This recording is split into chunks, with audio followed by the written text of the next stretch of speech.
Hello, Pat. This is the Kemi Mutombo, man. Everybody can say whatever they want to say, but no one does it like Pat. No, not today, not in Mars.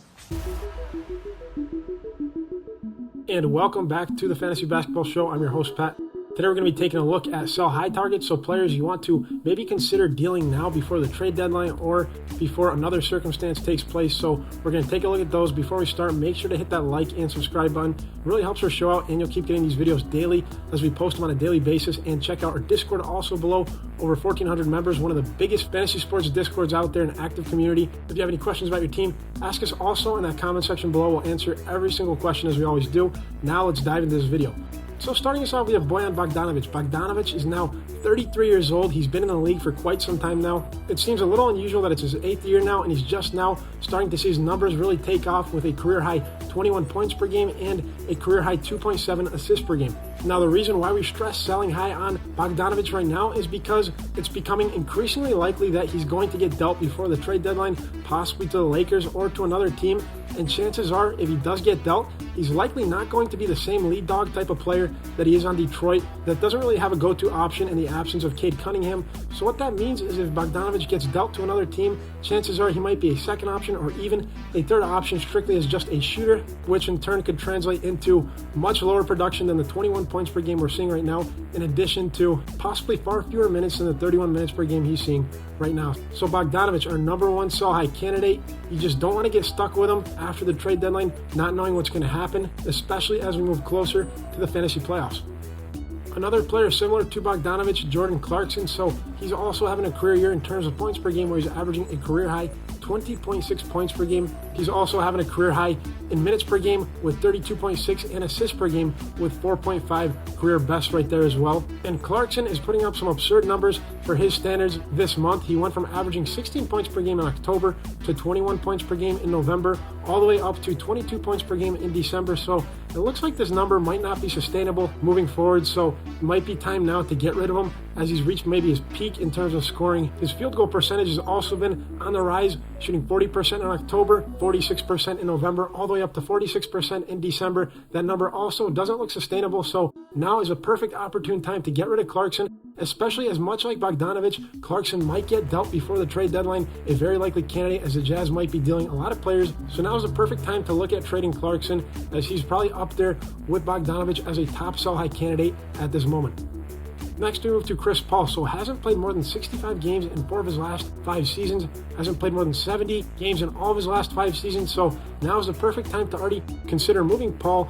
As you know, he's probably going to get load managed. He's getting up there in terms of age. He'll be turning 38 in May, so he's getting older now. So it's very likely that the Suns will look to preserve their Hall of Fame point guard for the playoffs, which would mean a lot of potential load management heading into the fantasy playoffs. So you don't want to get stuck with that, as Paul's a major contributor in fantasy basketball. So see if you can get another player in return, possibly another point guard that you know will get consistent minutes and won't leave you with that void in terms of guard production. Next, we take a look at Markelle Fultz. So also averaging career highs 1.6 steals per game and 4.3 rebounds per game. That's a career high there as well. So Fultz doesn't look like he's going to sustain that 1.6 steal per game number. And with the return of Jalen Suggs, it's possible he sees a decrease from the 27 minutes per game he's seeing right now. Last year, although in a limited sample, he did play only 20 minutes per game. So that's something to take a look at and consider with the return of Suggs. So if you want to explore trading Fultz, now would be the opportune time to do so, as he's putting up some great numbers, a decent field goal percentage, over 11 points per game in the month of December, 2.3 steals per game, 5.4 assists, and over 4 rebounds as well in that month of December. So now is the perfect time to deal Fultz, as Suggs could really eat into his usage and take away a lot of point scoring opportunities as well as assist opportunities. So go out there and see if you can deal Fultz. What do you have to lose? Another player to possibly consider trading away is Jaren Jackson Jr. So averaging 3.1 blocks per game. That's a career high for him, almost a block per game more than his previous career high last year of 2.3 blocks per game. So that number might not be sustainable moving forward, but that kind of production might be enticing for another manager who's block needy. So Jackson Jr. is also averaging a career high 6.4 rebounds per game. So that number might be a little inflated right now. And he's also averaging close to 52% shooting. In the last 2 years, it's important to take note that he's averaged closer to 42%. So that 52% might be also very high for him. So Jaren Jackson Jr., see if you can trade him away. Now might be a perfect time.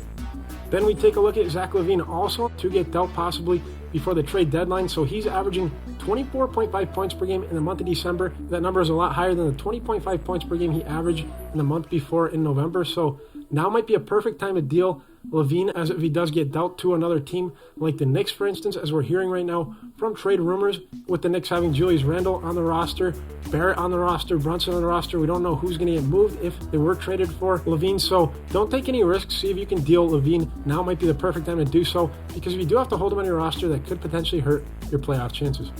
And then to LeBron James. So in the past 4 years before this one, he hasn't played more than 67 games. He played in 56 games only once in that span, so you know LeBron James is going to get load managed. After he breaks that all-time career Abdul-Jabbar points record, he might just be amping up his level of play right now to get that record, and once he does, if the Lakers are knocked out of playoff contention, you know LeBron's going to try to preserve himself for future years. And also, with AD returning, he could also absorb a lot of LeBron's current production, so now might be the perfect time to deal LeBron while he's averaging close to 30 points per game, putting up those ridiculous 40-point games. So see if you can deal LeBron. Now might be the perfect time to do so. You could get a lot in return.